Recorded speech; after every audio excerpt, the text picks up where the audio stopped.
Babe, Mm, it's time to get up. can't be that time already. Come on, you know you're gonna have a busy day today. No, I know. I'ma get up. But you know, I think it's gonna be a real good morning, y'all. I feel it. Yeah, alarm buzzing, I think it's time that I wake up. Singing in the shower while my girl does her makeup. Kiss on the cheek while I wish her a good day. She handed me my iPod and said, damn, I love you, babe. Popped in my headphones and started my walk. I would've went for a drive, but my whip's in the shop. Look at the clock, 7:45. Looks like I'm running late again.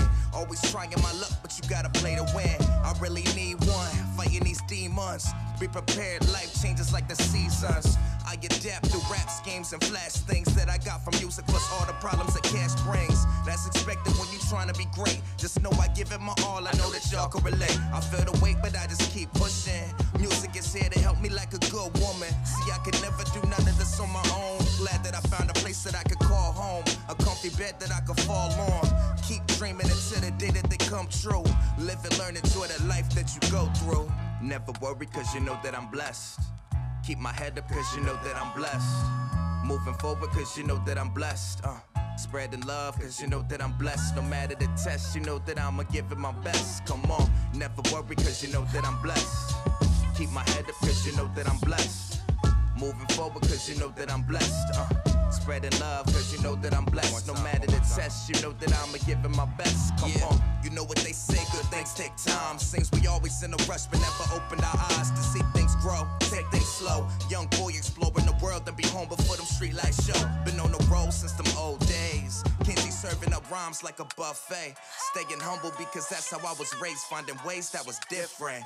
That ain't the hard part, it's staying consistent, but damn.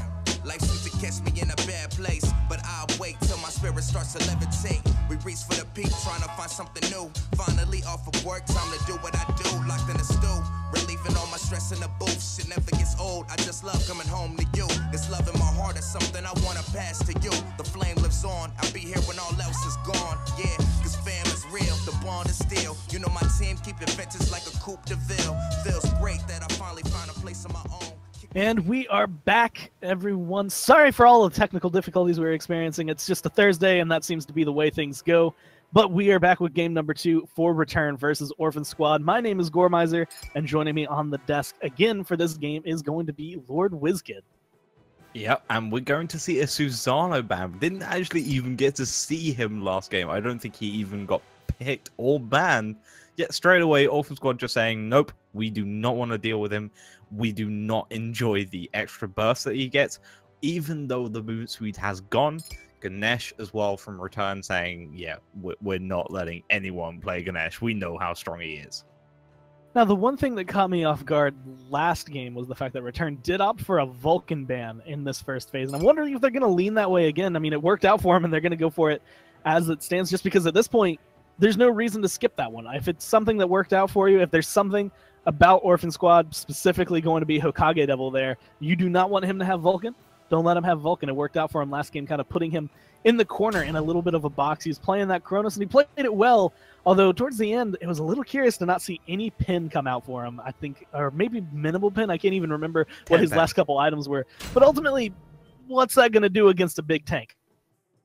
Yeah, it was very difficult for him to actually try and deal with Pace or Hosey. So he just sort of ended up getting kicked out of the fights mostly. He did a decent amount of damage towards McTD Swag. Well, no, not TD Swag.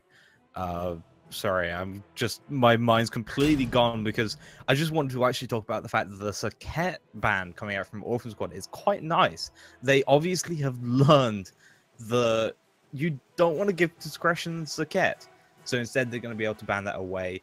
Thor being picked up by Return. We're seeing the Terror yet again on the side of Orphan Squad. So they feel like that was actually pretty okay. And now Osiris and Kronos being locked in again for them as well. Yeah, Osiris is going to be making it through, or picked up, I guess, this time instead of going through for the second ban phase. And Osiris is another one of those. He's one of those solo laners that is really good at what he does, but at the same time can get shut down just because the matchups he has to handle. And one of the things I expect to see, depending on the bans come through, I mean, there's no reason for Pace not to return to the Wukong. It worked out really well for him last game, and it seems to fit his playstyle to the dot. No real reason to look over that, but we're going to see Kernanos, Hu Yi, ADCs seem to be the name of the game right now to get rid of. And honestly, I mean, the Cupid play last game was insane, but Nemesis is going to be the main target. Again, there's no jungle, no ADC, unless that Kronos is going over there. With the Kernanos ban, I guess Return don't think that that's going to be going over into that duo lane. Maybe they're thinking Hokage picking it up again.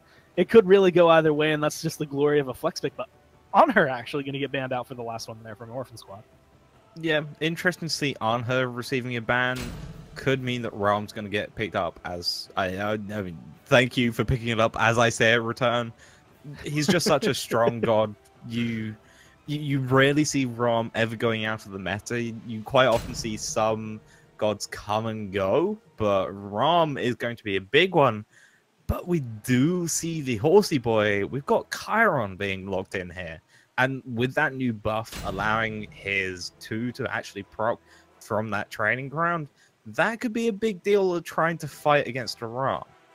So, a few people in the chat may know him, but Hi-Rez LHS, he was hosting for the SPL desk for a little while there. And me and him, when we talk, one thing that always tends to come up is Chiron. And the fact that Chiron is a mid laner. And this is his little rant, he always goes on it, but Chiron functions really well as a mid laner. Kind of the same way we used to see Neath go into that mid lane, where it's just like more ability based. He does have some good auto attack damage, but for the most part, he's a tower killer and he is an ability user. And when it comes down to it, I feel like this is what we're going to see. I think that's going to be a Kronos ADC, Chiron going into the mid lane for Hokage Devil. And as we go into the game, that's exactly what we get to see. But the one thing that catches me off is the fact that, I mean, it's still Chiron. It's going to be interesting to see how Hokage Devil plays this, because it's going to be a little bit more different than what he played last game. He does still technically have a save like the Kronos did, but when it comes down to it, he needs to get a kill. I'm looking at him more kind of as that utility damage dealer than as a hard carry here. I think they're going to be trying to put as many kills onto the back of McTD Swag, which is going to be their main goal. And the later the game goes, again, Kronos does well. And as long as the build is going to be a little bit stronger there from McTD Swag, I think Orphan Squad have a pretty decent chance of prolonging this game. Yeah, I mean, I would say Chiron is very much the physical equivalent of a Thoth. He has some very long range of damage. He can have a surprising amount of burst if you try and look back early. I mean, his early damage is ridiculous with 70 plus 80% and 55 plus 70% on the 1-2 combo combined. You can do insane levels of damage with it, and you, especially combined with an Odin jungle yet again, you're going to have a lot of problems trying to go into that early on. Discretion's already on half HP. That's going to allow Orphan Squad to go and evade this speed buff yet again, as they did last time, but hopefully a little bit more successfully, and they're actually going to join Surger Khan over on the solo lane to seal away the blue as well, making sure that Pace has a little bit more of a difficult time, especially since he's got those multi-pots instead of looking for any mana potions, so he's going to have a bit of a difficulty trying to keep that mana up. The big thing I'm going to be looking at right now is Discretion's aggression, just because I feel like he's going to be able to do a little bit more overall on the on this Thor than he would be on that Serket. Last game, it was a little bit too aggressive, and that was at level 1 specifically where things kind of fell apart for him, and that's caused that disruption in that level lead. And while he does lose his speed buff and loses that blue buff to farm up, he's still going to be able to do at least a little bit going forward, although right now he's taking a lot of damage in the mid lane. Going to get a couple of hits, but the heal going to be good from the Bracer, just going to be able to make it out of there. Hokage Devil, one more hit's all he's going to take, and he doesn't even need to aim for it. He gets it. Yeah, as soon as I saw the TP over the wall, and Cuss just like, wait, his hammer's down. I know what to do here. And just unfortunate, yet again, Discretion's getting caught out and paying the ultimate price for it. Yeah, this looks like the exact same as we saw early on, of Orphan Squad doing pretty well, maybe going to get a gold tree quite early, yet it turned into Return's favor last game. Whether the same thing will happen this time around, we'll have to see, but TD Swag is actually hurting quite a lot over in this dual lane. He's already actually had to go back to Ace, and he's down to half HP yet again. Luckily, he's got the Monolith to heal him up a little bit alongside his own Accelerate passive, but you're having to give away a lot of stuff for it, so maybe this Kronos pick into the dual lane could be a bit of a miscall. Cool, sorry. And this is one of those things where right now, so Rom has been kind of a staple ADC for pretty much all of Season 4. He has been relatively unscathed. There's nothing insanely strong about him. He's not OP, but he's going to be good. He's going to be a solid pickup for your team. Kronos really kind of swinging back in just because of the way the mid-season patch went through. Some of the items coming in kind of favoring them, wanting to revive these magical ADCs, but I feel like the big problem is that you're still suffering from that same playstyle where, unless you're Freya, which was able to do a lot of damage pretty much all the time, you have to wait. You have to be a little bit more patient. You have to get items online. And instead of just being able to do that raw boxing that ADCs tend to have, you have to rely very heavily on like your ability to juke and your ability to go back to base and buy items. And you have to be able to farm that well, because otherwise you just start to kind of slip and slide right down the hill. And with this one, Irritations right now on this ROM seems to be going just a little bit better so far. But again, as the game ticks on, Kronos is going to start doing a little bit more damage, not only because of his passive now, but because once he starts accruing items, those autos will hit you for 200, 300 towards the late game, where you just, all he needs to do is hit you 3 or 4 times, and you will get erased. And as long as he combos that with abilities properly, he can be the hard carry that Orphan Squad need, but they need to make sure he stays online, and that's going to be the hardest thing, is keep this Kronos alive. Yeah, it's going to be interesting to see whether he goes into that sort of auto-attack based build, or looking for the focusing on the time rift and the time stop, trying to make sure he can get as much damage out of it as possible and keep those up to try and annoy the rest of Team Return. Because there's not actually that many good auto attack items currently. Yes, you've got Hastened Ring, you've got Demonic Grip, you've got Talkine's Ring, you've got Shaman's Ring, but not a lot of them provide attack speed, and even then, they're not that great in providing attack speed if they even do. So we'll have to see what TD Swag kind of wants to do here. He could actually look for just going for a pure power build. I don't expect to see that though. In the mid lane, Vintage is on half HP, doesn't want to pop that Terra's Blessing early, but Discretion is going to go up into the air. And he could come crashing down actually at the right time, going to be able to catch both of them. Going to find the kill. Vintage just erased off the board thanks to that final judgment. Not able to find Hokage Devil, although with no mana, this is going to open up this mid lane. Custard 1v4 looking for whatever he can. The Bird Bomb's still going to do some damage, and the Cage going to be good. Discretion's taken down. The Phantom Veil just a little bit too late. Not going to be able to save him, but the rotation from McTD Swag now looking to try and get a kill onto Hoshi, but it's not looking too good until we get to see an Osiris makeover. We see Ser Dracon coming in. The snipe's not going to be good enough to find Custard. He's going to be able to juke out that last one, and the aggression is going to continue right now as Kronos looking for any damage, as Ser Dracon going to be able to pick up Irritations. And now 4-1 Orphan Squad taking that fight in leaps and bounds. And now they go for the Gold Fury. So the comparison between the first game and this game was they went for a Gold Fury pretty early on. They're doing the exact same thing, but this time they actually got 4 kills beforehand. And Levictus could be going down here as well as Dracon goes through. The nice ultimate from Hokage going to be able to clear up Levictus as Dracon just passes straight by. Suddenly, Orphan Squad is looking in a much better position. Go have a look at the graphs. Instead of a 500 gold lead, it's now a 2.5k gold lead. This one is just, when it comes down to it, this is what you see when you have a regular roster versus you have 2 subs, I believe it was, last game. And when it comes down to it, that's going to be the difference, is they understand each other, they know their play style, they know the feel for it, and when it comes down to it, you have trust. And when you play with a team this much, you can trust them to just like, okay, you know what? I don't know whether or not Ser Dracon's going to do this, but I feel like he would because I played with him so much. So I'm just going to trust that he's going to do this. I'm going to turn my attention over here.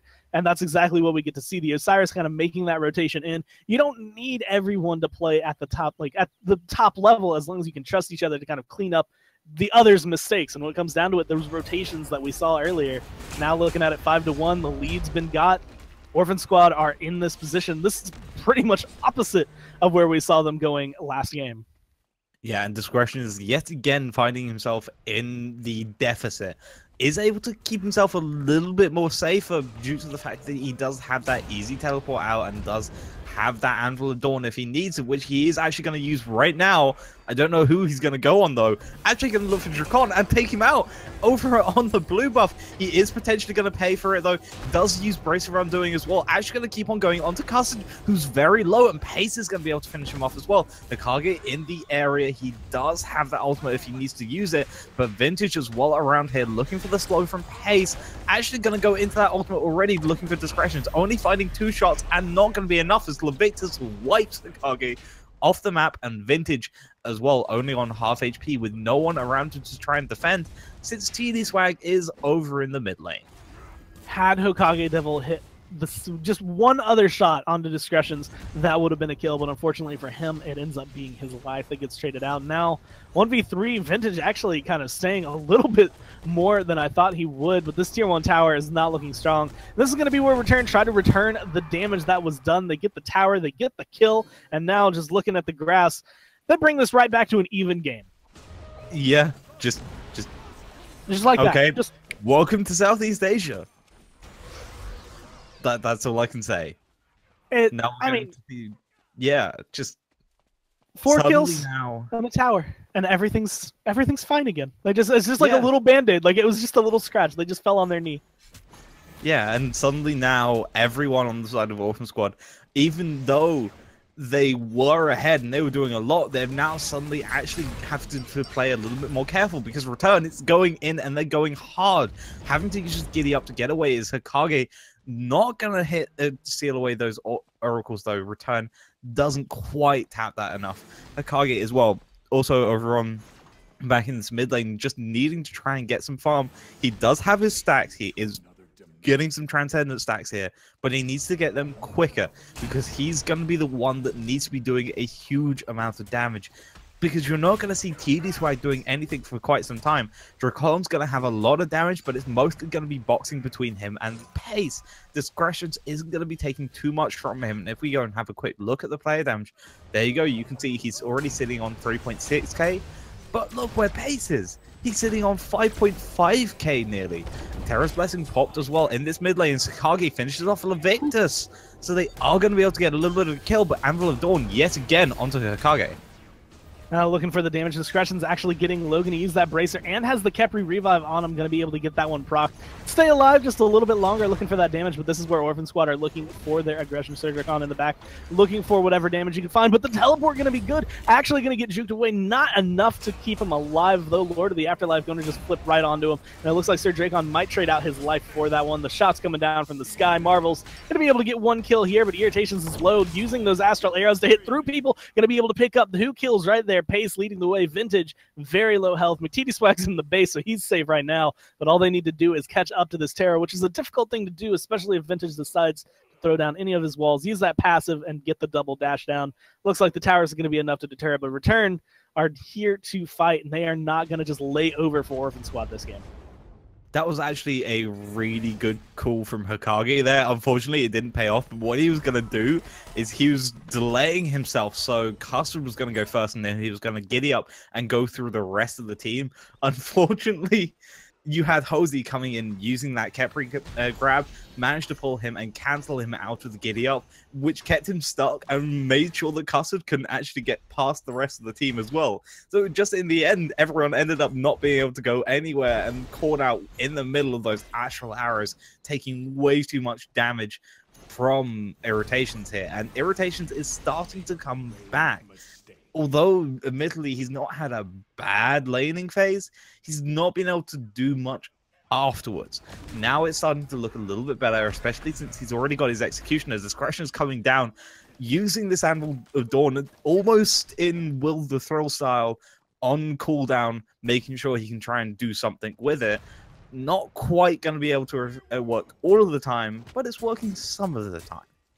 And really, that's all you need. It's like, if you use it and miss, then you miss out on having that. But if you use it and hit, and you use it on cooldown, and you hit, you know, let's say 6 times out of 10, it's still going to be worth it, even though those 4 times out of 10, you're going to be kind of disappointed that you just wasted your elbow when it comes down to it. Looks like a fight over the Oracle Harpy is going to be going the way of Orphan Squad, grabbed up by Vintage there. And a lot of this game, actually, now that I'm looking at it, It's kind of the new hotness, which is going to be the mid-season update characters, going up against what is just tried and true. And as it stands right now, Pace up in the somersault Kyle, coming crashing down. Cage going to be thrown out, and Pace is getting low, and it looks like one more hit's all it's going to take as they get the double kill there for Surgic on, and now they're looking for the returned aggression, but Irritation's going to be able to pick up Vintage. Discretion's running around. Custard looks to be safe as it goes, but the rest of the team is still fighting, still going. Levictus is a couple hits away from death, and that's going to be a killing spree as the team is now separated. Yeah, TD Swag is going to fall down. Irritation's not much longer left for this world as he meets Dracon around the corner. Deicide going the way of Orphan Squad. Now they're going to go for the Gold Jury yet again. And now they're going to have the lead yet again. So, last game's early game was a little back and forth.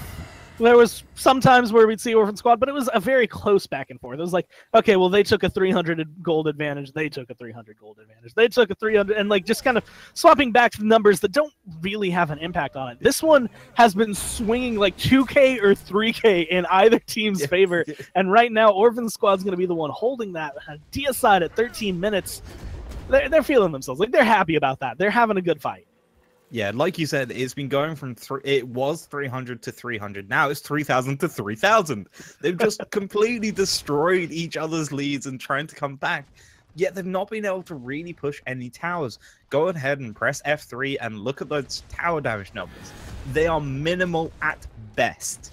They've not been able to actually look for these tier 1s or tier 2s yet, whereas normally you see a couple of them push by now. You do see the middle tier 1 tower on the side of Orphan Squad a little bit low, and of course that right-hand one has gone down.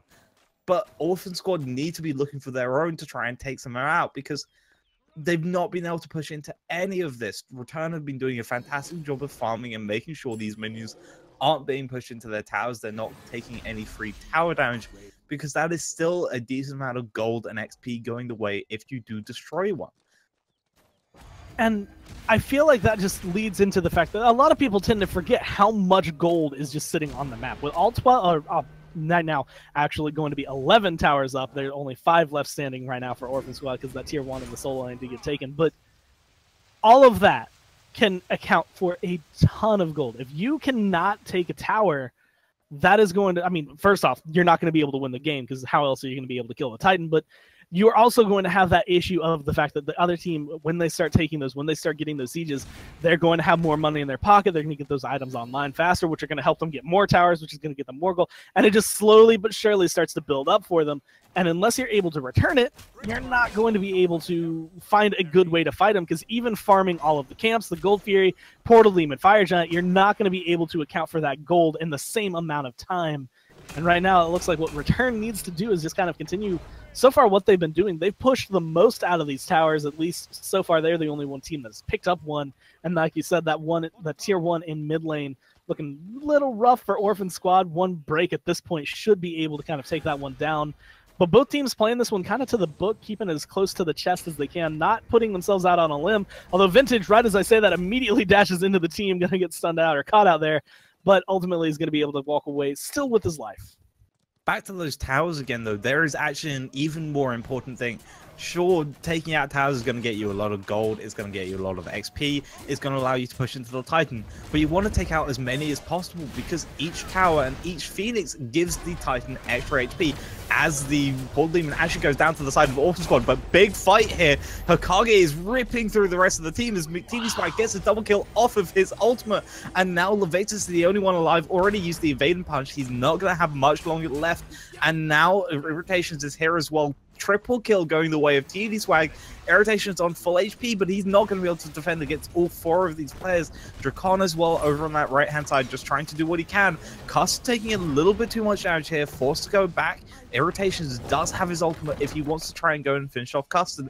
Instead, though, they just need to be very careful here. Actually going to go into the air looking for Vintage. 2 shots going to drop him down. Now Custard as well, very low on HP, but the Bird Bomb going to save him as TD Swag finishes off a unofficial quadra kill. And now they're going to back away since they can't push into that tier 2 tower. The tier 1 on the right-hand side, though, is taking a bit of damage, but Pace is going to TP to it. All right, now Return looking to return into this game right now. I mean, not only a Deicide, but just that last fight, losing 4 members total. I think actually all 5 of them end up falling in the long run. And they're able to defend somewhat successfully towards the end of it, but that's kind of the play. If Orphan Squad find more fights like that, it's going to start getting rough. It's not going to be, okay, well, we took your tier 1 in mid and got some kills. It's going to start being, well, we got the Fire Giant and wrecked every other tower that was left standing.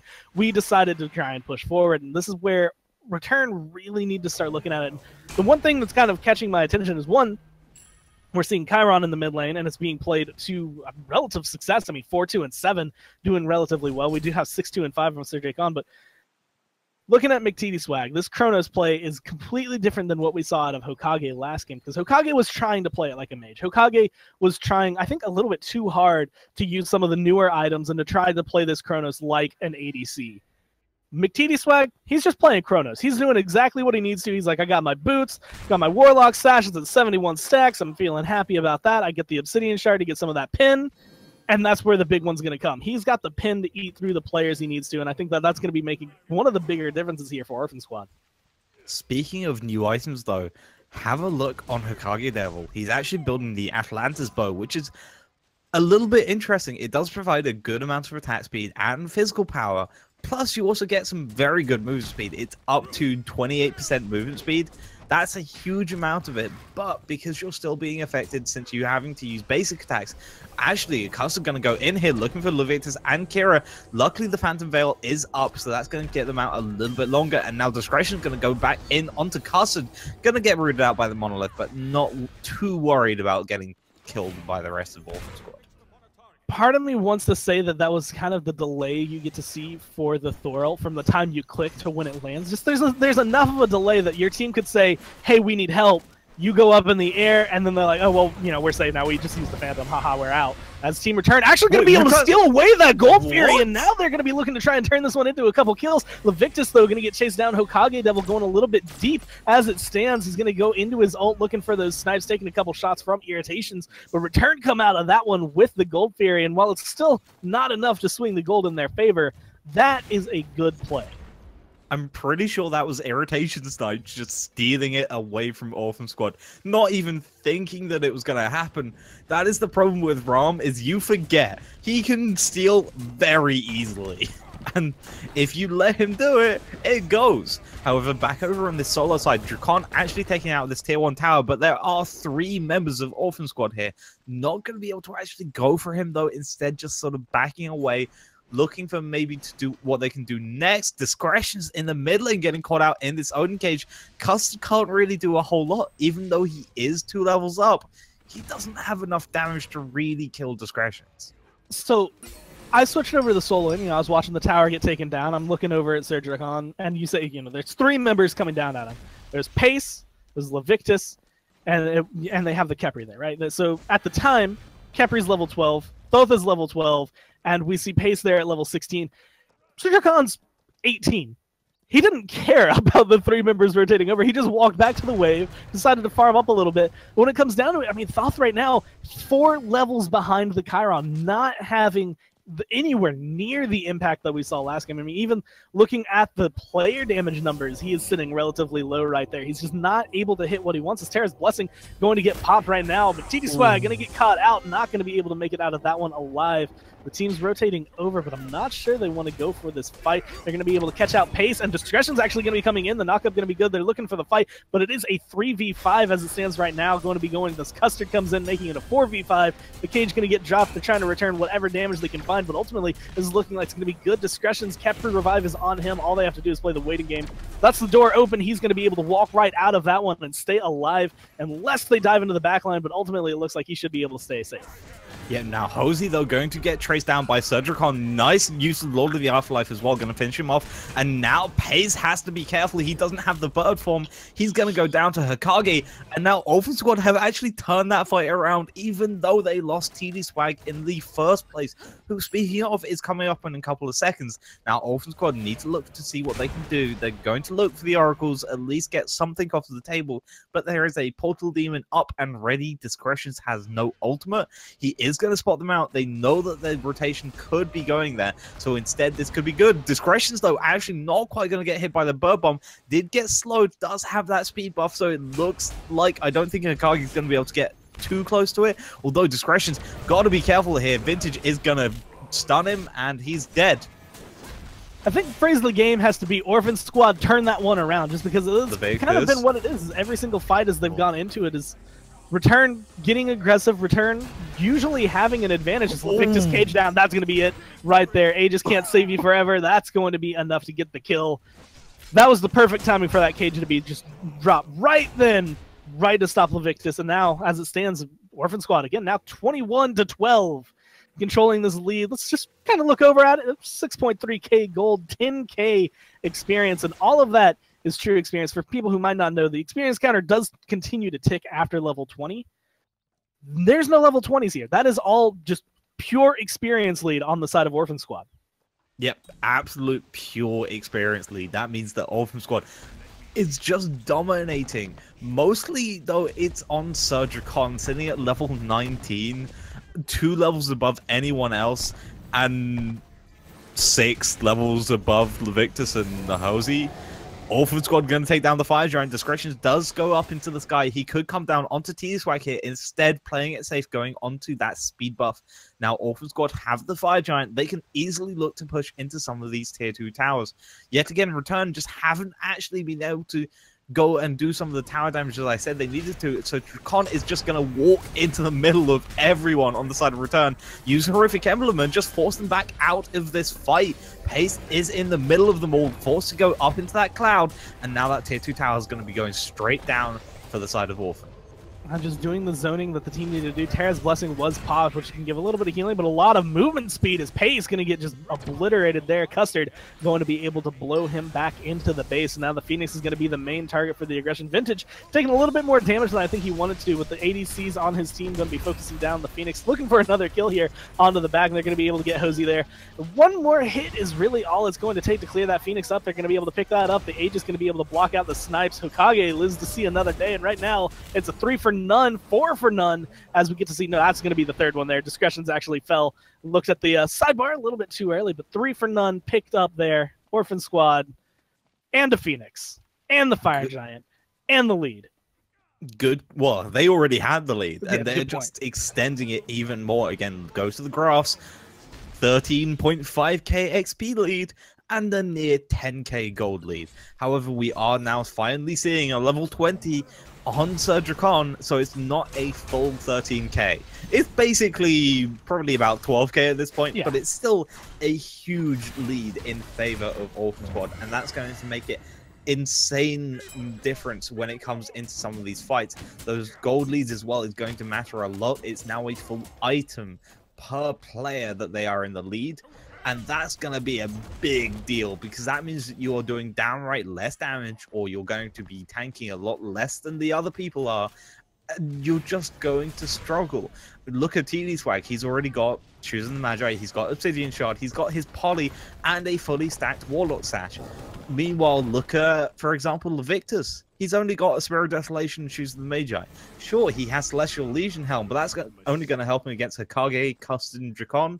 T-Swag is just going to rip through the Victors. And sure, he's building into a Soul Reliquary. He's going to go for a Soul Reaver, most likely. That's not going to be done for another 10 minutes, maybe 5 if he's lucky. This game could be finished in 5 minutes.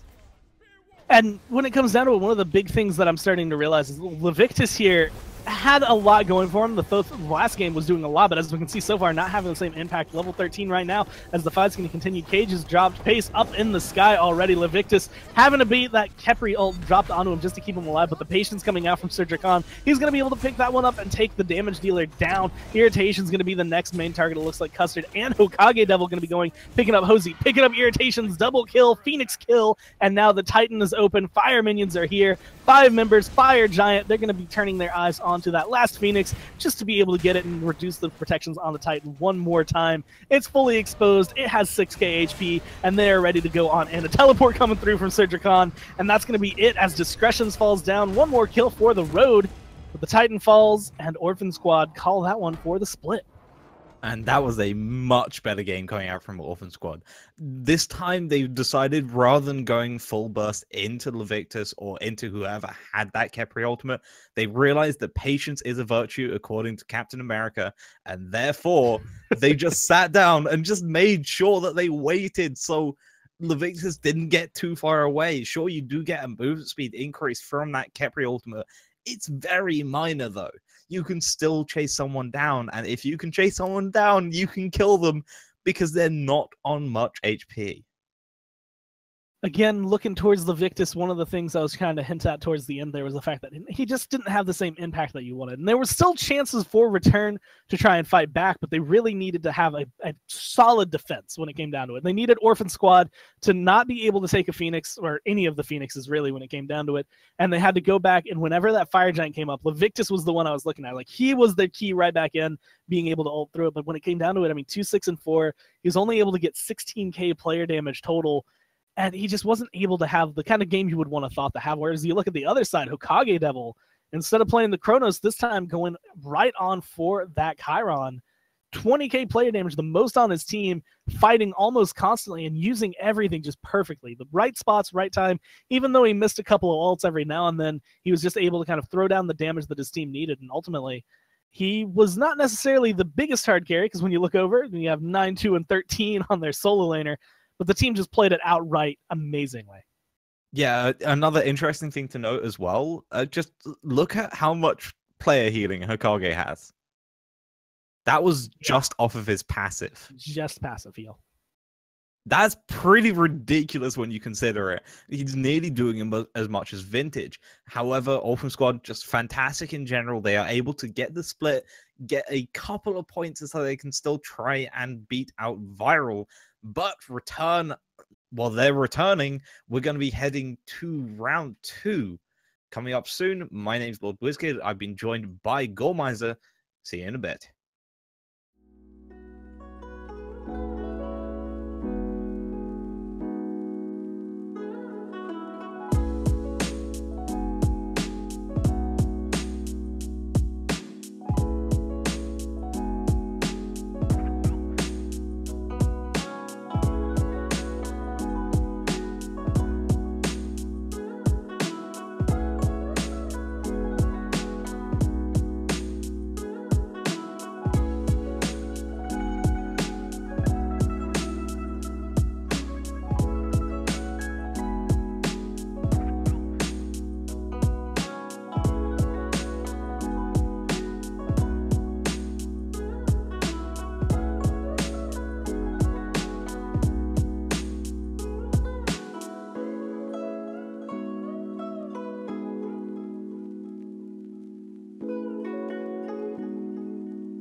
there, everybody. Welcome back. It's time for the final game of the day. Team Return versus Team Viral coming your way. And as you have noticed, I'm not WizKid. I'm Verbalosity, going to be tagging out for him for the time being. Some administrative hamsters died, so he's going to go help out there. But Gore, Team Return in very good potential to play Kingmaker going towards playoffs. Yeah, and this is kind of the same thing we were pointing out last game. Return, they don't have anywhere to go. They're at the bottom. They're out. There's no way to make playoffs at this point. And they were finally able actually to find their first win. That was the big thing about that last one. It was a split when it comes down to it, but they still have something that's not a 2-0 in their favor. And when it comes down to it, Viral, it's going to be a little bit harder. And the one game that we did see Return win did have some subs in it. But as it stands, they have their homework. They have the chance to really play, like you said, goalkeeper. They can be the ones that determine who actually gets to make it in there. If they take a 2-0 here, they're going to make it a little rough for Viral and Orphan Squad. But as it stands right now, we'll have to wait for the games to play out as Robin, Hunbats, Buff, and Nemesis all band away. Now, Team Return opting to give, I imagine that kind of this is going to Irritations. Irritations going to want to try and get a bit more steam going. It sucks that they weren't able to get the 2-0 last game. They only got the split, but he's probably feeling somewhat okay after that last one. Team Viral, though, going to be going with a Ganesh Artemis. Holy late game, Batman. Gore, if that lane gets off the ground, Return's going to have a world of hurt coming their way. And that's going to be the big one, actually. We're going to see two gods of the hunt really coming out. I mean, Kernanos, Artemis, both of them are going to have a lot of potential. Kernanos, I honestly feel, is a little bit stronger, but a good player on Artemis can do a ton of work. With some of the item changes, honestly, Artemis can flourish here if played properly. And with the Ganesh kind of accompanying her, I mean, like you said, that is going to be, he's the king of interruptions. He is going to be the reason that she can live. He can provide a lot for the team. Is Vomit going to be locked in there as well? Athena and Airlane Shin actually going to be picked up on Return. That's the one that kind of catches me off guard just because he hasn't been seen in a hot minute. I mean, I can understand that, Gore, Athena, and Airlane Shin, but the Vermont catches my eye for a different reason, purely because Team Viral's solo is the one noob, or as he's now called, the one ridiculed. I'm still calling him the one noob. Nothing's changing that. But Vermont, in general, can have a bit of a hard time against Erlang Shen. And even though one monkey's been banned out, Sun Wukong is still very conspicuous by his absence from the bans. Team Return could give discretions at Erlang Shen to go in the jungle. His Erlang is nasty, by the way, and then give Pace back his Sun Wukong. And, I mean, we've seen the last two games. Pace has a really good Wukong, and while the whole team didn't work out fully last game, there was nothing wrong with the solo lane. Hercules going to be locked in, so this could be Vamana jungle, maybe Vamana solo, Hercules jungle, anything that can really go down. I mean, for all we know, that could be one of them going mid, and they still have yet to pick a jungle as it comes through. But Wukong, you called it right there, picked up Return, grabbed that one, no problem. And now they're looking for their last one. It's going to be a Poseidon, and I actually like the kind of change of pace. First off, I mean, Thoth and Scylla were both banned out, so where's the next burst you're going to go to? I like the grab for the Poseidon. Yeah, the only character in the game who has a better cripple right now on the consistent cooldown is the upcoming Bear God, whose name escapes me. But having that kind of cripple against a team that relies on, well, 3 of their characters rely on dashes for either keeping themselves alive or for their main damage chain, Ganesh, Vamana, and Hercules specifically, being able to cripple them fairly easily and conveniently without exposing the Poseidon too much is going to be super handy towards mid-game when you're starting to have a bit more fighting around the objectives. But we do see the Sol, so as we load into game here, let's see who goes where. It is going to be Rampage on the Sol. We're not seeing any kind of shiz on the Sol and then Rampage on the Artemis and the mid shenanigans, so I'm wondering about the mid matchup and how much Racken Zero is going to focus Levictus to keep him down. The thing I'm going to be curious about is seeing Rakuin Zero on this Hercules. It's not something that doesn't work. Again, it's another one kind of like the Athena I mentioned a couple games ago where you see it work sometimes you see it fail depending on how it goes, and this is going to be one of those times. He's a good player, and he is one of the ones that I think that is at a caliber that could make this work very well, and he's going to be a nuisance, especially for someone like Poseidon, who's going to have difficulty kind of getting away. He's going to be able to kind of keep him on his toes. But on the same side, the Victus here, if he can play this properly, he's going to be a nuisance for a lot of the members of Return here. Just, I mean, looking immediately for Viral there, as I'm looking at the Artemis mainly, but looking at some of the others, a lot of their dashes really are going to be kind of hindered in team fights during that, but he has to make it to those team fights. And the one thing I saw last game was that Invictus had a little bit of difficulty getting out of that early game. He was still level 13 towards the end of that. Yeah, and the leveling disparities can hit you pretty hard, especially when you need to get those points into the Whirlpool quite heavily. So we'll see what happens as we get him, but that was then, this is now. This is, of course, the second game of the day, or second set of the day. And Viral, of course, sitting at a 11-point placement in the standings. Now, if they can get 3 points, they'll be lined up with Loyal. I'm not sure if that mathematically confirms them as in, but looks like there's fighting in 3 areas of the map at the same time here. Either way, Viral needs to keep themselves cool, calm, and composed going into this set. Right now, they don't seem to be too worried about anything. Invictus actually taking a little bit more poke in the last engagement than anyone else. And as it stands, he's going to be able to heal that up. It's not going to be a big issue for him, but it's still one of those things they have to keep in mind. As the farming right now going in favor of Viral, they were able to kind of sweep around and steal some buffs away from Return. And that's kind of been the story. I mean, Return, unfortunately for them, they are not really good at securing their first wave of buffs. Each game I've seen today has been a speed buff and a blue buff steal away. And as it stands right now, they just aren't able to get that little bit of extra farm, and it just puts them at a disadvantage early on. And my mind originally wanted to comfort it by saying, you know, it's an unexpected move, you know, it's understandable that maybe it happens once or twice. But that is a very, very common start in Southeast Asia right now. You go and nick the opposing side's jungle buffs, they go nick yours, and you kind of have a gentleman's agreement not to bother with each other, right? Occasionally Order will muck around with Chaos, but, you know, that's by the by. But Return is having their stuff stolen on cooldown early on, and they aren't really doing anything to fight back.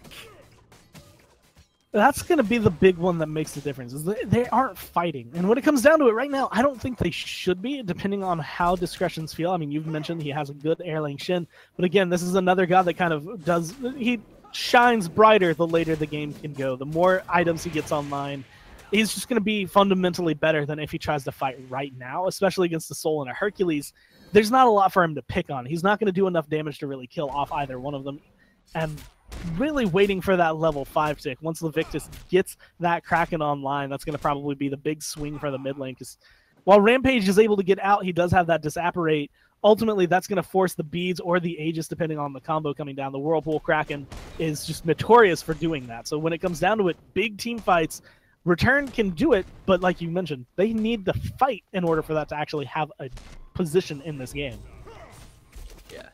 And speaking about those fights specifically, Gore, Relics are going to play a huge part in that. Although, actually, left side here, we'll talk about that in a moment. Here we're going to get locked inside the Dharmic Pillars. Roots immediately afterwards from Chiz is going to put him in a precarious situation. He drops!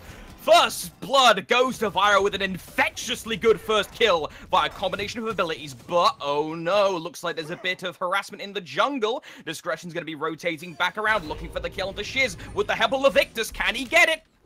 That forces the beads just because the cripple. The Kraken going to be coming down, trying to do a little bit of damage as much as it can get through. They're going to be able to pick up the elephant, but they dump a lot just to get it. I'm looking at the sidebar here. We have 4 ultimates down, and while Pace, I don't know what he used his for, probably just stay alive over there in that solo lane. When you use that many just to be able to pick up a support, you start to question your motives, as now we see Rakuin Zero and Rampage come in. The Irritations gets caught out, although the damage is going to miss. Doesn't matter, they're still going to be able to get him. Was there ever even a Kurdanos? I don't know. Answers on a postcard, please. Rakuin Zero now going to be trying to help out where he can, but he gets dropped half. I bet Return really wish they had those ultimates you mentioned before, Gore, in this fight particular, because they could have saved Irritations. Yeah, they got the support, but they lost the first blood. They did manage to get the red buff back onto Invictus, but that is still not worth, in my opinion. Viral got the way better end of that trade deal. Yeah, and not only just getting 2 kills out of it, but really being able to continue their aggression, and pushing down on Return is the big one. Is they're not letting Return play the game Return needs to play, and that's going to be the way you have to do it. That's how you have to handle a composition like this. It's like, okay, Invictus needs to burst. We'll sacrifice our Ganesh so that our Artemis can get away. And it's like, okay, well, this Artemis who's now 2 levels ahead of the Kurnanos, this Artemis who does passive crit, this Artemis who is going to be able to build attack speed, use some of these new items to really make her shine bright. Absolutely. Keep her alive as best you can. And with the lead that is going on and the way that Shiz played so far, just from the little glimpse that I've gotten to see from this dual lane, I expect he's going to play this one very close to the chest and very smart.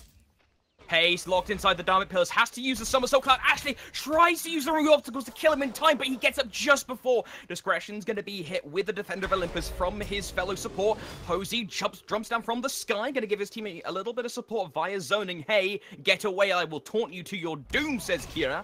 But Team Viral's having none of it. Earthbreaker into the 1-2 combo of the one and the ultimate, but the Shark from Invictus try to pick up the counter kill. It's a 1-for-0 trade so far in the jungle. Viral still going for Invictus. The Ohm to stop any abilities. The Shell going to be used by Hosey to provide the shielding onto Invictus to keep him in the fight. Whirlpool use, but Racket Zero dashed out just before the cripple hit, and he somehow gets the kill to Invictus. How did that even happen? The Ganesh damage, a lot of people underestimated, but right now I'm looking at the fact stunned out is going to be Ashley out here looking to get one hit away. Pace will be able to return one, but again, I'll trade my support for that any day. Give me more kills onto these players, and right now Raccoon Zero 3-0. That's not where you want to see a Hercules, especially coming out of the jungle. He has been controlling these lanes for his team, and at this point, he's going to be able to continue doing so. This Poseidon is going to start getting manhandled at this point unless he can do something about it, and I just don't see Levictus having the play here. Tell you what, though, Gore, this set's already been way bloody quicker than the entire last set, basically, apart from one or two moments. Viral, yeah, pushing up the pace immediately. Horrific Emblem was used. Horrific Emblem was used in the solo, and that will result in the kill of Pace. I wanted to talk about the relics early on, but that spoke volumes. Picking up an upgraded Horrific Emblem that early on allows you to do, well, horrific things to the enemy. And this is another thing. So normally, teams, they say, okay, you don't have any leaps, you don't have any dashes, you don't have a good way to get away. We're going to pick Odin. And instead here, we're going to see this Horrific Emblem. If you can't cage him, you can slow him. And when it comes down to it, that's going to be it, as Discretion's taking a lot of damage right now. Going to get smacked down. Raccoon Zero now 4-0 as he continues to run. Pace should be able to get a kill here. Okay, if he had gotten out of that one, it would have been a little bit hairy for him. I would have been starting to doubt return a little bit, but they finally able to get that one. But, I mean, when you look at it, there's not a lot of getaway on the side of return that for the ones that they want to shut down. And when it comes down to it, Discretions and the Victus, they're going to get caught out each time. And if that slow comes through, even with the dashes on the other characters, they're going to get chased. Like, they just won't be able to escape as much as they would like. And having that slow, it's going to be very strong. And again, if you can't change them, slow them. Yeah, slows are something which can be sinister in Smite, right? You know, everyone knows when they've played. A slow on paper doesn't sound that bad, but when you hit with it, it feels worse. It's like how time progresses a lot. So, like 3 seconds in Smite, it's actually a fairly long time when you're in the thick of it. To us, you know, 10 seconds will fly by like nothing because we're not the ones playing. But when you're in the trenches, slows and those small things that reduce your movement speed make things go to an absolute crawl, and that affects fights massively if you can then capitalize on said slows. And it also affects your ability to just, I mean, communication when it comes down to it. Think about the fact that maybe... He's just backing it lane. The 2 towers going to go through. Here comes the Kraken. A lot of damage. Ridicule actually very low, but it doesn't matter because Levictus is going to be the one that falls. Driving strike into the wall, and that's going to be 2 kills going down. Ridicule picks it up. 4 kills. Dirty. Total. That was a good fight. That was fantastic of a Viral. First of all, Ridicule somehow managed to straight up debate return into attacking him by lazy backing. Then rest of the team rotates back round through the jungle. Then there's the Dynamic Pillars by Ashley Uzu, which is then immediately followed up by a fantastic Earth Shatter into driving strike by the Hercules jungle. And just completely defecates all over Return. Return is now at a 7-kill deficit, and we're not even at 4-digit time. That was the difference in everything. I feel like it was still going to be a couple kills. When it came down to it, Levictus was bursted down before any of that happened. Pace was down there getting a lot of like poke thrown into him. But that knock up into the driving strike is what really kind of sold that difference. Is it just, again, keeps control. Now you have a Hercules. He's 5-1-3. What's your jungle? Oh, he's 3 levels behind, 1-3-1, not able to have as big an impact.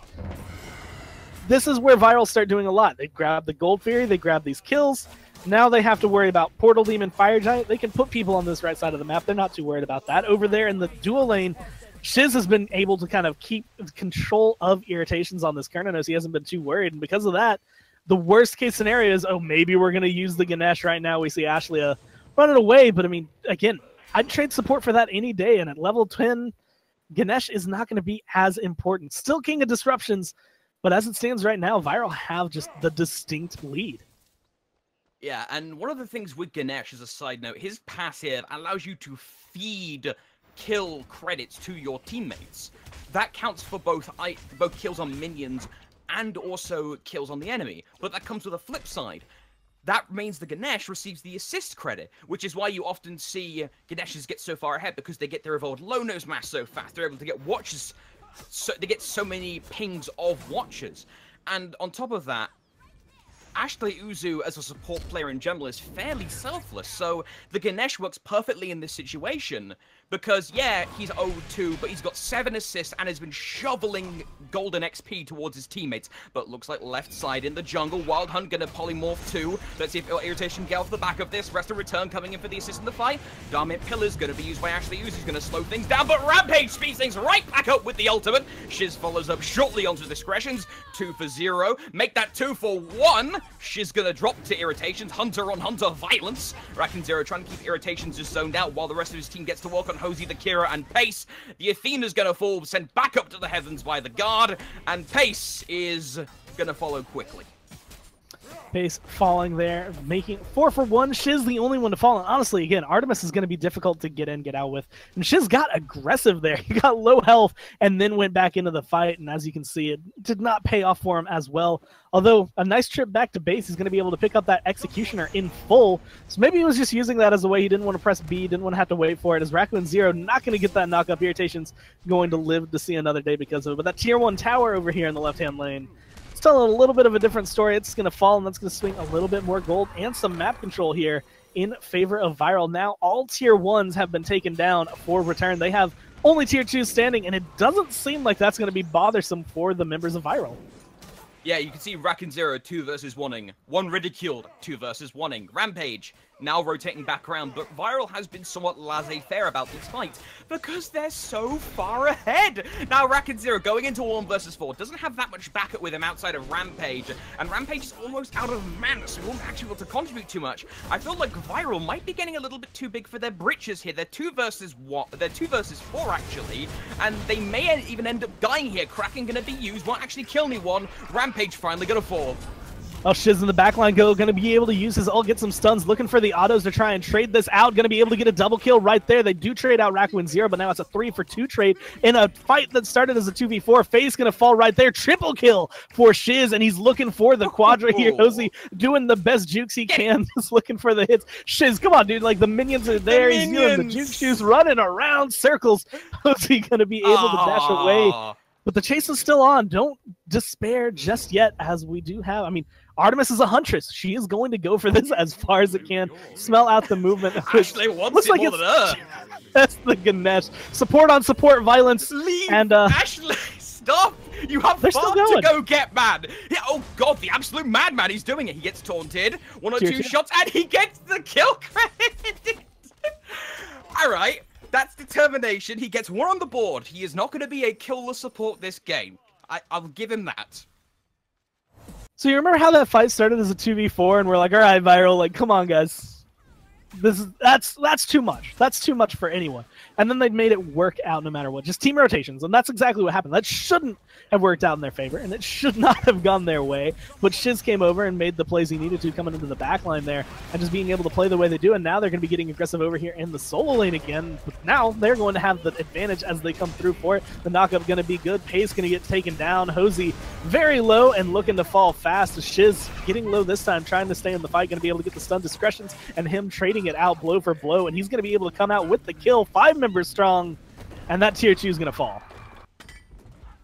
That's a surrender. That was a massacre, more like goal. Bloody hell! We said Viral 29 had to start kills. off strong. You don't need to go that far, guys. Calm down, please. Like, so Viral very obviously want to get these 3 points in a very quick fashion. Game ending just shy of 15 minutes. I've got to give most of the credit to that win, in my opinion, Gore, please do correct me if this ends up being wrong, purely down to the composition and the early slip-ups by Return around the jungle on the right-hand side. There were so many moments where there were fights where there could have been mitigated losses if Return simply, well, returned back into their own territory, but they kept wanting to fight in areas where they were going up against gods who do better than them early on. And I also want to give a little bit of credit to Viral, because not only was it just being able to kind of pick up on those, but I mean, look at Racco and Zero. He was 7-2 and 13, and he had some of the bigger plays. And I think one of the defining moments there was Return. And this one just plays right back in my mind. Ridicule is sitting there. He's lazy backing, just kind of keeping them to continue poking him. They're all sitting right there. The minute he walks into the jungle, okay, Return has started to rotate over. They really want this kill. And then Viral's there. And then Viral just wipes 4 of them like it is nothing, and all kind of on the back of Racco and Zero, just getting a nice knock up into a driving strike, keeping them controlled, keeping them CC'd. I feel like Viral was just playing on like the next level. Like they were just reading Return every step of the way. They knew how to make them play the way they wanted to, and they were able to turn that to their advantage and then into the victory. And with that, we should move on to our second game, and let's see if Viral can... Sorry, excuse me. Let's see if Return can actually pick themselves up, dust themselves off, and try and rally a bit, because after that game, I imagine they're feeling quite deflated. We'll be right back, couple of minutes on the clock, and don't go anywhere.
Welcome back, everyone. Final game of the day.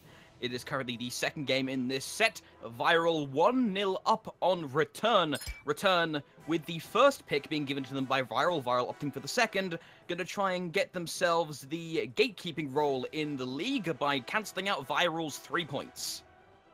I think the polite way to put that first game was a decisive victory from Viral. They just kind of came out on top. Yes. And they don't need to change anything. They don't need to change it up. But they are also a team that, I mean, through the weeks that we've done this, they don't really like to stick to playing the same things over and over again. Even if it works, even if it's tried and true, they like to change things up a little bit. And I don't think we'll see another Hercules jungle is really the thing I'm going to get for. They might go for it again. I mean, Raccoon Zero had an insane game. They might go for the Vamana into the solo lane again. But again, when it comes down to it, they don't have much of a reason to change whatever they have. The bands coming out, Raven, Kernanos, Osiris, and Ganesh, all pretty much staple picks, really just trying to keep it down. And we're going to see the Thoth picked up. Levictus had a successful game in game 1 on this Thoth, and then 2 unsuccessful games after that. 1 was on Thoth. Trying and return this back. I mean, he does a lot of damage. He has a lot to it. But when it comes down to it, he's just not going to be great. But that's a shit. Okay, production. Can I get that's a Gibelonke? That's not a misclick. No. Okay. I mean, he played Artemis last game. Viral. This is confirmed. Viral be styling. They are feeling so good, and I overuse this phrase a lot. I fully recognize this, but I really hope Viral doesn't get too big for their britches here, Gore. That was a really good first game, but Viral need these 3 points. They need to. If they've run this in the past, I have not heard a peep about this.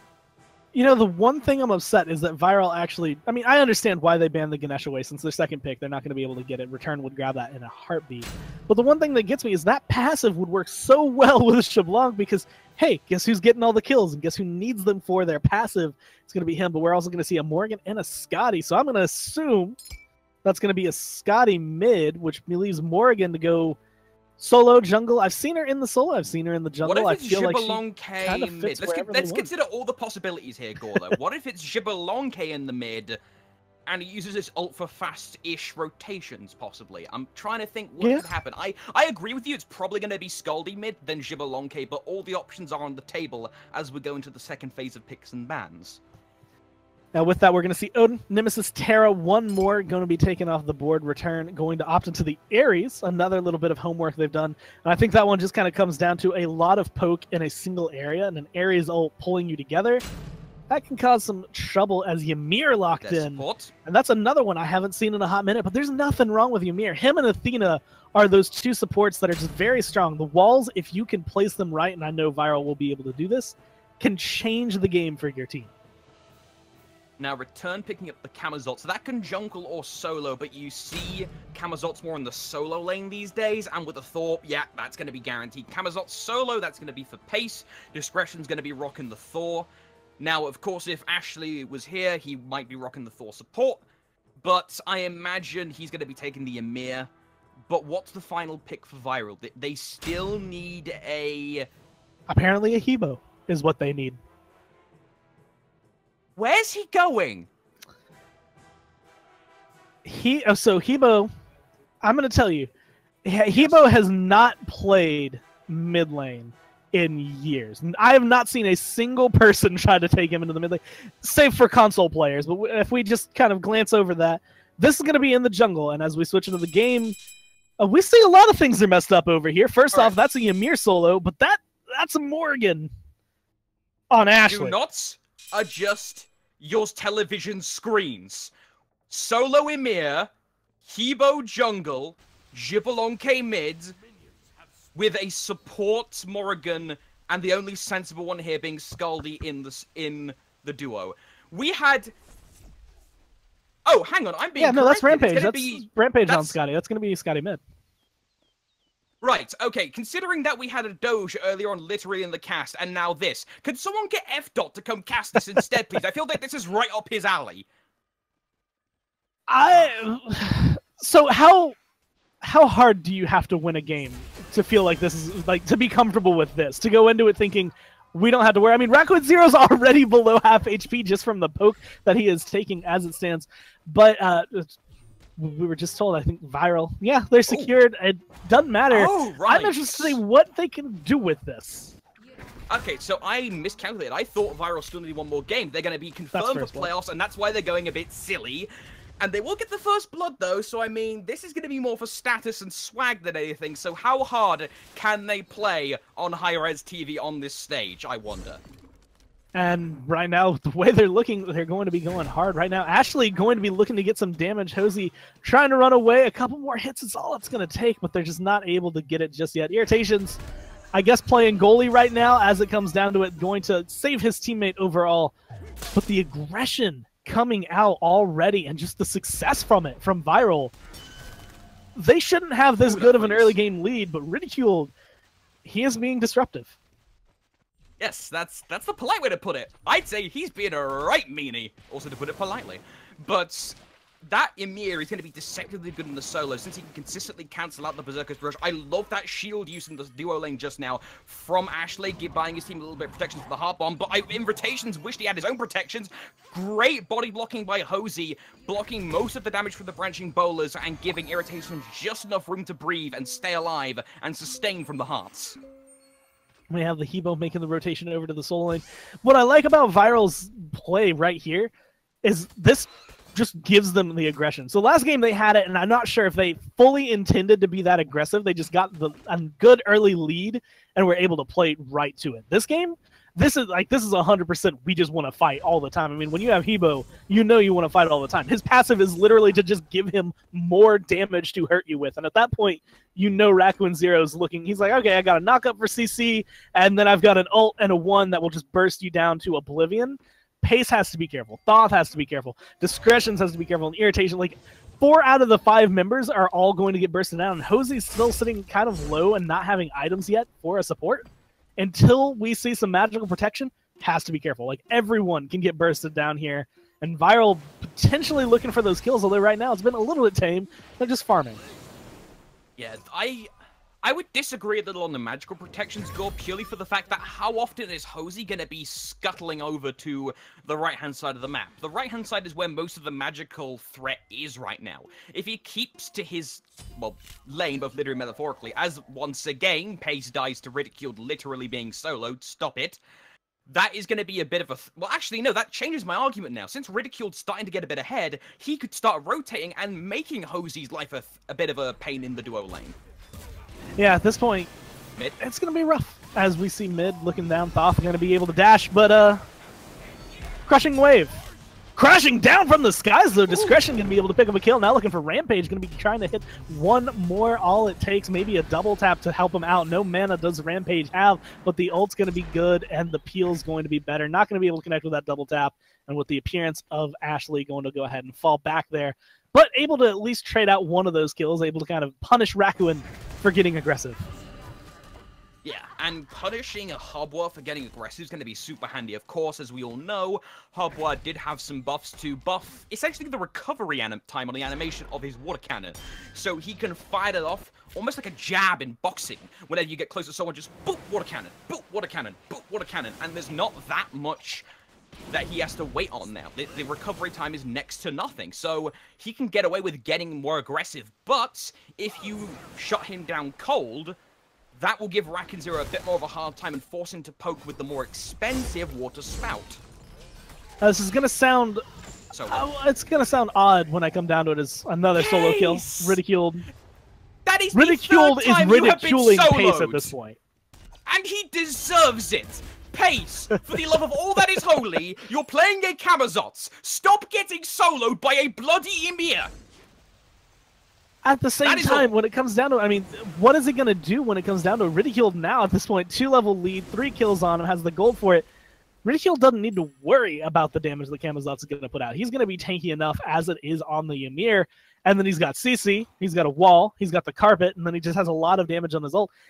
At this point, I mean, Pace just has to sit under tower. There's not much he can do. Every step away from the tower is going to be a step closer to death, and as it stands right now, that seems to be the way Ridiculed wants it, as he's not worried at all. And both of them having horrific emblem. Not sure how Pace feels about picking up that relic now. Yeah, we're going to see left side here. Levic just gets immediately roasted by Raccoon Zero. Viral on the offense now. Up goes Discretions. His ultimate placement will be at his own discretion. Going to hit Raccoon. Raccoon going to use the ward carpet plus the speed buff to juke, dip, juke and dive. Discretion still able to get the kill. Mjolnir finding home. Good use of the wall, gonna buy his team a little bit more time. It's a 3 versus 3 now. Heart's gonna give a Hosey a little bit of health and irritations, a little bit of mana, but so far, Cupid can only really be an irritation right now because his ultimate was used there and only really got a little bit of success, but looks like Pace now going through. Can he actually find something here in this gank attempt?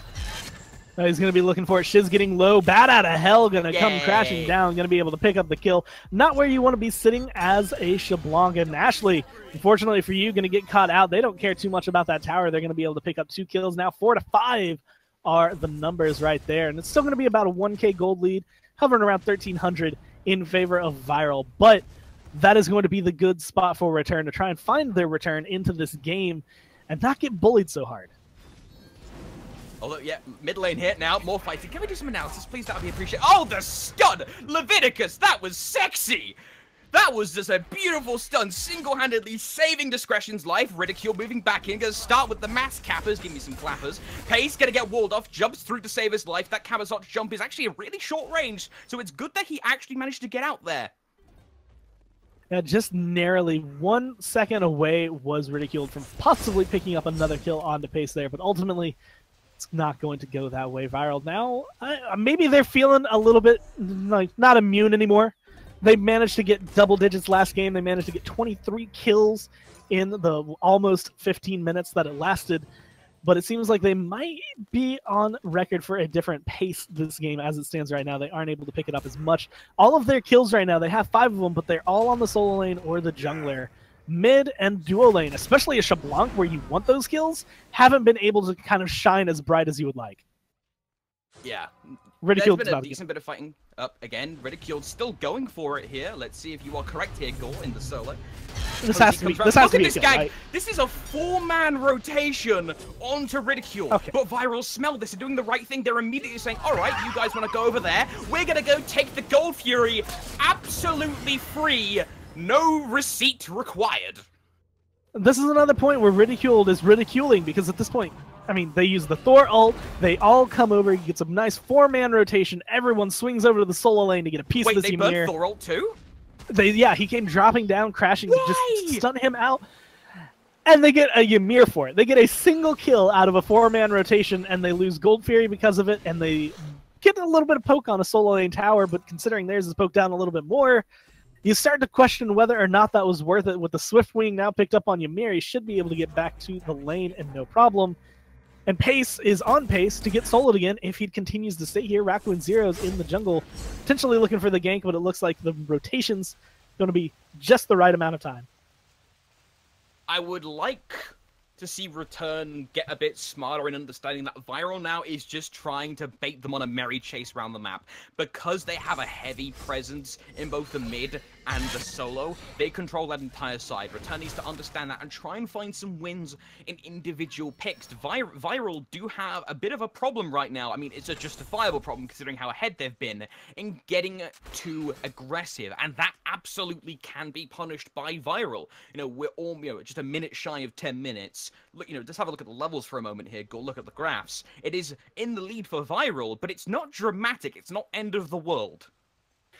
Yeah, and that's going to be the big thing, is last game around this point, Viral had a really distinct lead at this point. I mean, they were controlling everything. They were taking towers. I believe they had been able to get all of the tier 1s before 10 minutes. And they had just, again, been in deep control. They had no worries on their mind at all from Return. This game, though, picking some odd picks going to cause some stress for them overall because they won't be able to confirm it. Although with that Gold Fury and the gold lead in their favor, while they're tied in kills, that's going to be enough to kind of just a little assist in their way. The thing I'm kind of looking at, I mean, Scotty, and when it comes down to the duo lane, even the Morrigan and the Shablanc all included, haven't really been able to have that big of an impact. And really, when it comes down to it, that's kind of where you need it, as Discretion's looking to go up into the sky. Portal Demon's actually being done right now, going to get taken by Viral, but there goes Discretion's. As just all across the map, we're seeing fights. Levictus going to get taken down. Discretion's taken down. And Hosey not looking too safe as we see the dive under the tower. Pace taken down as well. And this is going to be the turn. This is what we saw last game. A 4-kill going to be going the way of Viral, kind of changing things. We see the Keep It All come down, going to be able to pick up Shiz. But the rotations have come down, not enough to dive the tier 2, and they're not comfortable enough, so Viral's going to back away. They still get 4 kills. we're seeing a lot of these fights over and over, but a common theme is starting to emerge. Return's getting the short end of the stick, and a lot of the reason why it comes down to, how do I say this without sounding mean? A little questionable shot calling. You saw discretions go up into the sky. From that position, you can see over the wall, and you can see the players on Viral going for the Portal Demon. If he knew, if he understood that that was going to be an extremely risky proposition, he could have maybe dove onto someone like Ashley Uzu or Ridiculed who dove into their own backline where he dove from in the mid lane. But instead he goes in trying to stop it lastsecond.com. If he did get it, that would have been a fantastic steal and would have halted momentum for Viral pretty heavily. But you've got to play it safe in this scenario. You've got to stop the bleeding. And when it comes down to it, the other thing that we need to see Return do is they need to strike fear into Viral. The big thing that I'm looking at is the fact that Viral doesn't care. Viral's not worried. Viral isn't thinking, oh man, they're going to be able to get some kills off of it. I can almost guarantee any team fight that they've come close to losing, they have just been laughing about it while they've been doing it. And Ridiculed is the one I'm looking at because of that. He's been trolling his teammates with walls. He's been doing his best to wall them away from their objectives. But as it stands right now, they're looking to try to fight in the jungle. The blink coming out from Raccoon Zero, the crushing wave onto 3, doing his best to get the damage down, but the water carpet's going to be able to get him out. Morrigan's rotated in. They're just looking for the kills. Yeah, Team Viral gonna be trying to find an extra kill or two here. They almost actually managed to make a meal out of Pace, but Pace able to get out of there with a couple of hops, skips, and dashes in the Bat Out of Hell. But Viral now, you can see their positioning. They have not moved back past... They have not had to back up past the Fire Giant line for a decent while now. They have had full control over Return's jungle. Return, though, have had many opportunities to try and pick up a kill or two, but those opportunities have been many, but they've been very short duration, because Viral have been doing a good job of closing up gaps and closing up stray position people in the appropriate times. You'd see here, Ridicule, he's on his own right now, but he's trying to debate Pace in, or he's just trying to farm by himself. This could end up backfiring, because he is out of mana, though. It's going to be, again, chased down, stunned out, double tap, gonna hit, but not able to continue that aggression. Ridicule is going to be able to walk away. The rest of his team going to be busy over there doing the Gold Fury for a second time, doing the pretty much exact same play as earlier, and they're going to be able to sneak that one in. And now just, just to swing over to the charts and give a little glance at 6.3k experience, 6.3k gold, all going to be sitting in favor of Viral right now. And Ridiculed finally going to fall. But again, I don't know if it actually bothers him. Yeah, Ridicule is having a good time right now, to say the least. He is 4-2. He's got a Swift Wing, so he can get out of base relatively quickly. Plus, he's got a Blink and the Horrific Emblem, so if he wants someone dead, he's going to have a good shot of it, especially now that he's also got an Emperor's Crown, which can produce physical power, and a lot of the threats attacking his lane right now are physical. Speaking of physical threats, up goes Thor, who's his target's going to be Rampage down. He comes 1, 2, 3 characters attacking Shiz right now, but he's somehow getting away. Rampage drops even lower due to the Wombo combo, but he still manages to live. The ultimate use for Rampage, but the Resurrect is going to save Hosey's own life, but he's still being chased by the Doge. Gets chewed up, actually gets the kill credit, but not before Discretions eliminates the God of Night. Now we're going to see Ashley, Shiz both traded out. Hosey going to be worthwhile for that, but Raccoon has made this rotation over.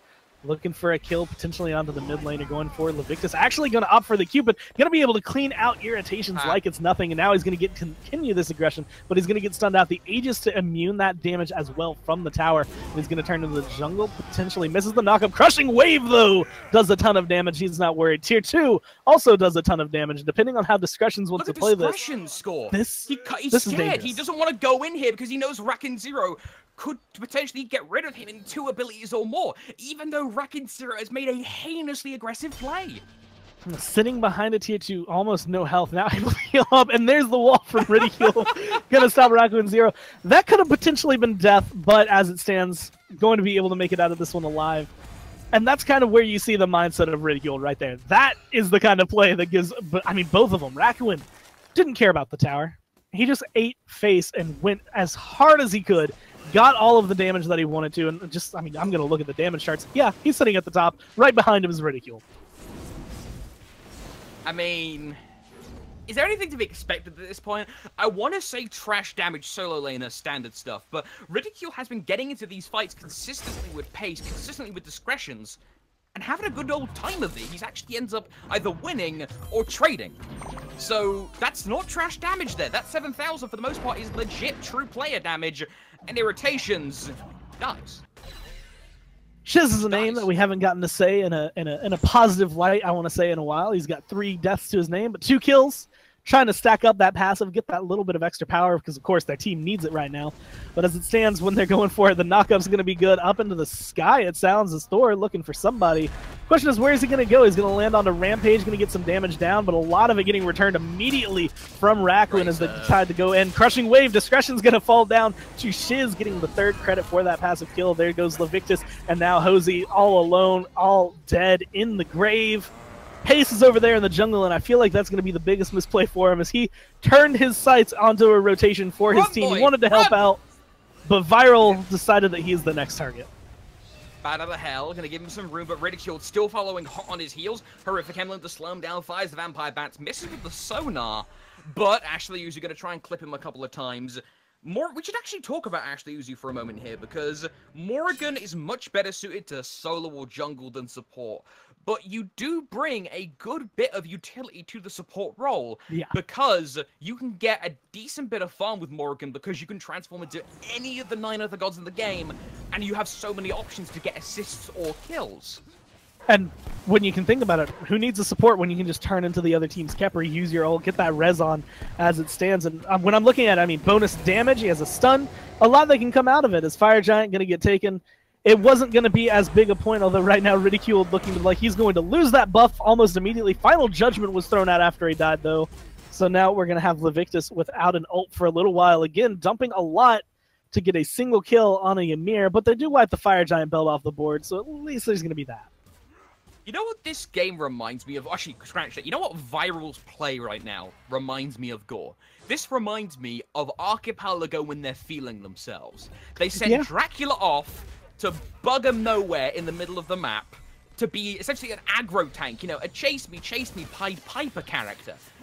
But Ridicule's taking that spot this time, and you're seeing every time Viral able to grab objectives. Pace now going to be having to perform the Great Escape, gonna the ultimate from Shiz, gonna have to slow him down a little bit. Vampire Bats get knocked up with the cannon, and he's dead. Bit of a common theme.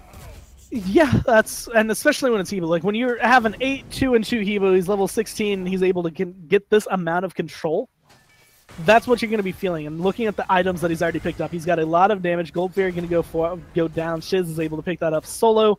Hosey running away just from the dog as it stands right now. Rampage can call that one back.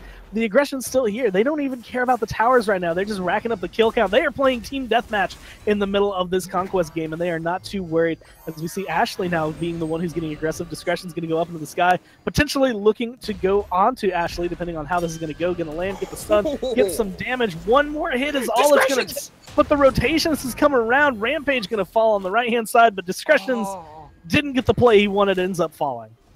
Discretion's almost managed to make the kill and basically gets melted in the process. Irritation nabs himself the double kill.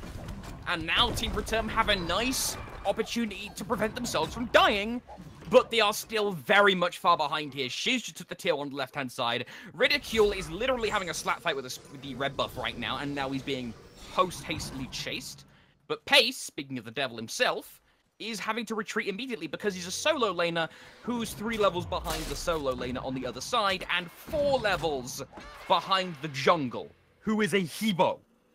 So, Verb, what we just saw there was a very classic case of why you don't get too over-aggressive even if you have a 10k gold lead. You go too deep, you stay there too long, you take too much damage, and while I can guarantee Viral's just having a good time right now, that's a way to throw a game. Like, that is the key way to give Return a wave right back into this match, because at this point, they've been able to get some of that bounty gold. They're getting a little bit more for it, and I feel better because they're finally able to get a kill, and while they might not be able to aggress into the fight, they know that they can at least defend successfully. So if they want to, they can put up a fight near these tier 1 or tier 2s, maybe when the Phoenixes come around, but they need to be able to handle that Fire Giant when it comes back up. Now, they still have 2 minutes. It's only 1 more minute with Shiz having it. But in that 2 minutes, they have to make the plays that can give them just enough of an advantage that they could try to steal it. They don't have to be able to go in, and they don't have to be the one that starts it, but they need to have Leviticus here, there, with his ult, ready to shoot, ready to steal it away. And if they're able to do that, they can find their foot right back into the door. Goes down, actually gonna swing and a miss on the Thor, and he's gonna die. That's why he doesn't play Thor. Rakin Zero, meanwhile, gonna eliminate Pace. Same old, same old. Discretions, there's the Thor we were thinking of. The ultimate from Levictus is good. Strikes heavy damage onto Rakin Zero and Shiz. One Ridicule, meanwhile, able to take out Irritations. That's going to make things 2 for 1 so far in the fight. Make that 3 for 1. Shiz gets himself the unofficial double by eliminating Discretions. And now with this, Return's going to have to return swiftly to their base, either on their feet, or in this case, in 5 coffins. That's a deicide. It's a lot of wood to make those coffins, chopping down the trees, probably from around this map as we see it, but going for the Phoenix, that's going to fall no problem. They have 3 members here. Opting to fall back, at least, is Draco and Zero, and at this point they have quite a pretty penny that they could spend on some items that they want. Fire Giant's going to be respawning relatively soon. They have about 40 seconds left on that, just enough time maybe for the Portal Demon, or if they want to, about a minute and a half, go for that Gold Fury again, but at this point, it's Viral's game to throw is really where it comes down to. Return hasn't had the footing to really try and win this. They might be able to have a successful defense if they go for it, but Viral has to make a very large misplay, and right now it seems like they are playing this one to the note. They get the Phoenix, they go back, they get the Portal Demon back, they're going to use that, come right back into the pit, start up that Fire Giant, and unless they are in position, Return's more than likely going to lose it. Yeah, Return is going to have to find a miracle proposition here. And the sucky thing is that miracle proposition is Viral throwing, like you said. It often can be said for, oh no, a team, if they can find this optimization, this little, you know, thing here, this thing there, that they can claw things back, you know, death by 1,000 cut style. But in this case, Return is far enough behind now, 16,000 experience, 15,000 gold, that they have to hope Viral throws this next upcoming fight, and that's about to start here. Jibalangi ultimate used by Shiz. Not going to find anyone off the back of that, but Discretions! Was there ever even a Thor? You see, again, out of Ridiculed, I'm seeing the level of play that you expect. That is unholy! Clapping as Ymir as the Titans exposed. Damage is going down. Like you said, unholy. Leviticus gonna get taken down, and now the Titans exposed. They can't take any other Phoenixes, and really this is where Viral has to decide what exactly are you going to be doing, and it looks like they're gonna call for the right-hand tier 2, looking to opt for some damage, possibly, maybe just going into the jungle, farm up a little bit, because you know that's what they need right now. As they get aggressive, they continue their fight wherever they can find it, but 26 kills for the team against the 15 that Return has been able to pick up, and ultimately, I mean, that's pretty much what you'd expect when you switch over and look at the charts. Like you had mentioned, 18k experience, 16k gold, and now a Fire Giant going to be going in their favor unless we can see Return do something about it, but with Leviticus offline, there's not a big chance for a steal here. Yeah, having that big cannon shot isn't going to be there. You can see Viral grab themselves the Fire Giant again pretty easily.